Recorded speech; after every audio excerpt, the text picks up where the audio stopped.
It's rabbit season!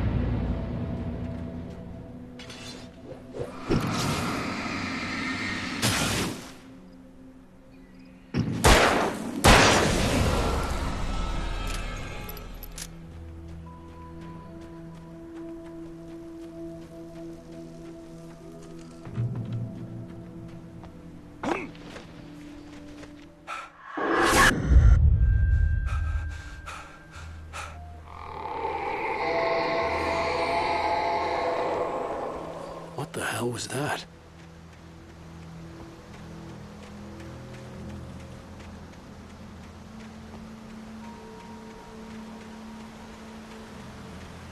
When I saw the river below, something uncoiled itself inside my head. I realized that I'd have to find a way across. I didn't even want to look at the water.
Stucky was still out there, in the dark, stalking me.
The staircase was broken.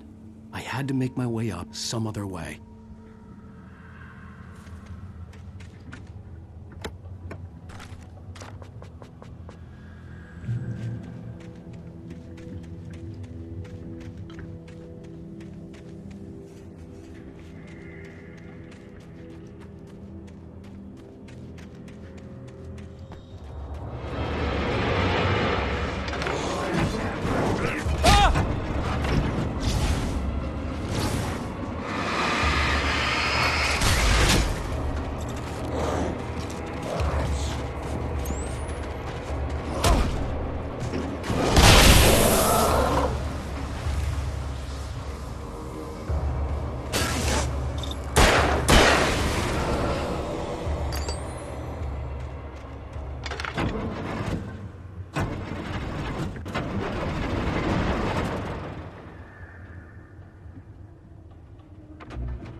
I was just outside for a breath of fresh air, and what a night.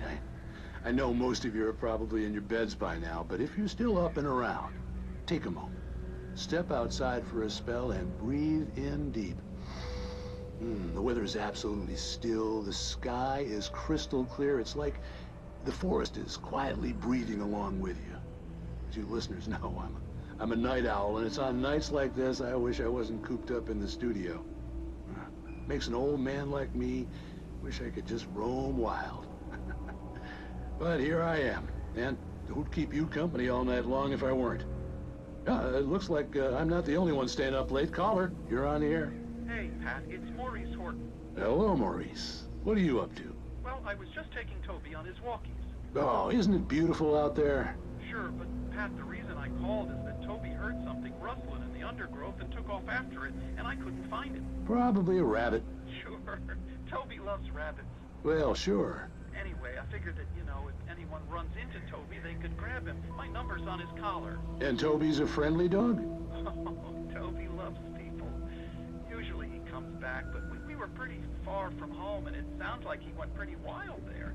Great dog, but he's just too dumb for his own good. Well, Maurice, it's out there now. Hope Toby comes home soon. Yeah, thanks, Pat. You have a good night now.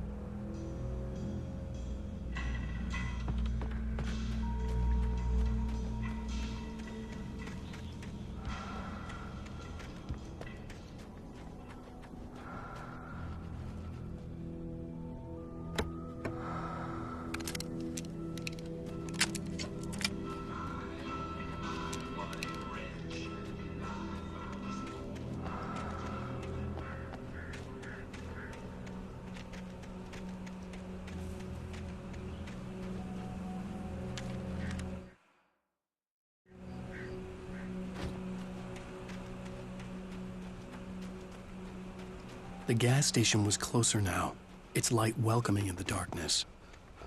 Paul makes the best Dogs in the state. belly burster is the best with no Contest. Monster dog. is second best. The famous dog is Food.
The cabin on Cauldron Lake? She asked. The sheriff looked at me suspiciously. The early morning light flooded through the office windows. I would probably never have gotten out of the woods alive without her help, but I couldn't tell her the truth of what I'd faced the previous night. She'd think I was lying or crazy. She'd lock me up, and she wouldn't help me find Alice.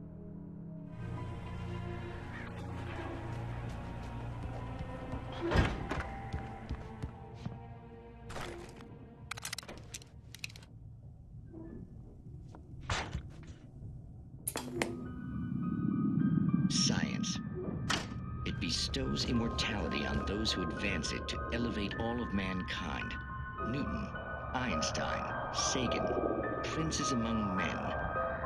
But the price for such a legacy is steep indeed. In Night Springs. Tonight's episode, a quantum suicide. If our lives are already written, it would take a courageous man to change the script. Having called a press conference, Dr. Barclay Colvin is about to demonstrate that very courage. Ladies and gentlemen of the press, I am Dr. Barclay Colvin, and I'm glad so many of you could join me here at the Moorcock Institute. Tonight, I'm going to give a practical demonstration of the many worlds interpretation. As you can see, this is a loaded 9mm pistol. It shall be part of a thought experiment. And now, a real experiment, known as a quantum suicide. Did he say suicide? Is that a real gun? He's kidding, right? Please, stay calm. There is no risk. Observe what occurs when I place the weapon against my own forehead. Now, you might think this round is merely a dud. Not so. Observe the flower pot. And yet, I myself cannot be harmed with this gun. With each pull of the trigger, two new realities branch off. One in which the weapon didn't fire, and one where it did. With my machine here, I have ensured that this reality is always the former. I have bestowed upon myself quantum immortality. Under no circumstances can this gun kill me. So wait. What you're saying is that every time you pull the trigger, in another reality, you die? Yes, of course, but that's completely trivial. There's an infinite number of things that could happen at any moment, and they always do happen somewhere. The point is, this one thing did not happen here. You're insane, Colvin. Insane? Insane? Hey, was this thing supposed to be plugged in? I stumbled on it. You fools! Gaze upon quantum immortality.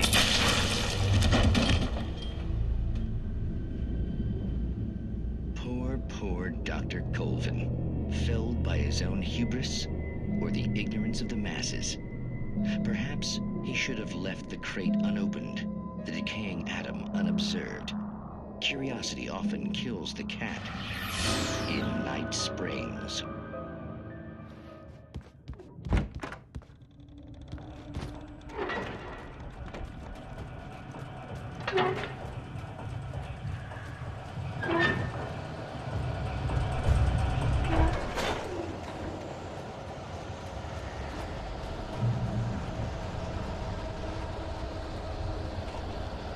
Changing us for point. Worthy is not as simple and Six as you might think. It can be. dangerous! It requires patience.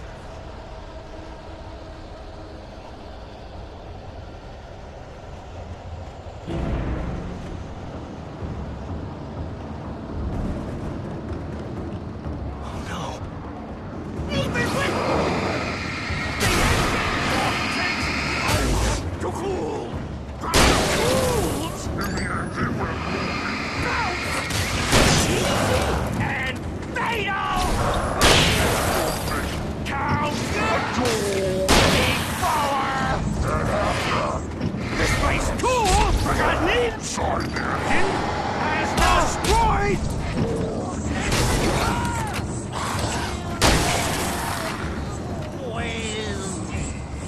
The job. Professional!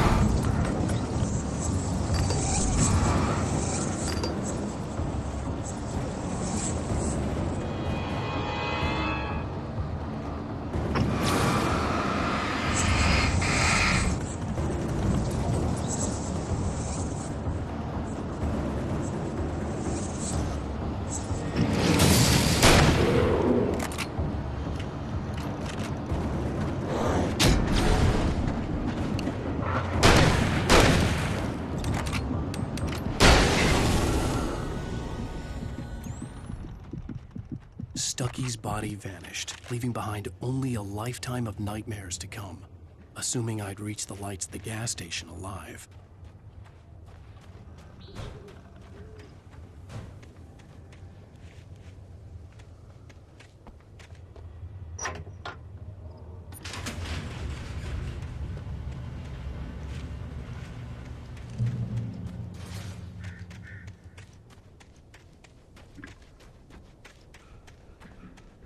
I recognized the parade float I had seen in Braight-Fall's when I first arrived with Alice.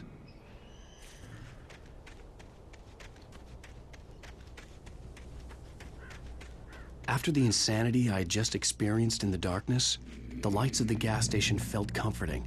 At least for a moment, the sane world reasserted itself. The garage was a mess. It looked like someone had trashed the place, or that there'd been some kind of fight. The Deer Fest had been 2 weeks away when we arrived. If the day count on the banner was right, I was missing a whole week between the night we got here and now.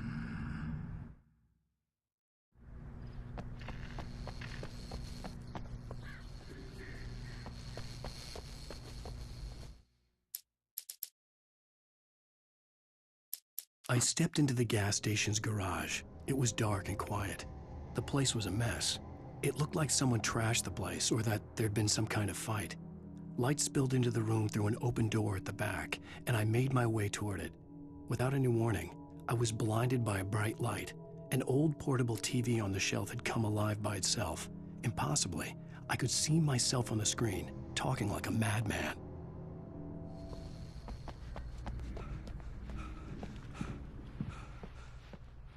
All right. I'll keep writing. Outside, there's only darkness. Outside cabin, outside the story, there's only darkness. I can feel her presence in the dark. Just now, I could smell her perfume in the room. I'll reach her, I'll fix it up. I'll bring her back. The story will come true. If I stop, she's lost. I don't believe this. It'd been me on the TV, talking crazy. Was I losing my mind?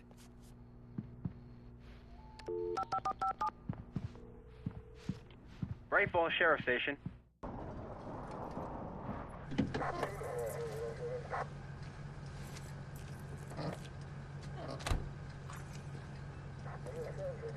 Oh, thank God, Sheriff. Sheriff Sarah Breaker. You are... I'm Alan Wake, but listen. I was in a car crash. My wife, Alice, she's missing. Calm down, Mr. Wake. We were staying in a cabin on the island, on Cauldron Lake. There's no island on Cauldron Lake. Not since the big eruption in the 70s. Please, I can take you there, okay? You look like you've taken a pretty bad knock to the head. Are you okay? Listen. We'll figure this out. Please get in the car. We'll swing by the lake and then we'll go to the station, okay? Mr. Wake, have you seen Stucky, the guy who owns this place? I realized I couldn't tell her what had happened in the forest. She wouldn't have believed me. And then she wouldn't have helped me with Alice.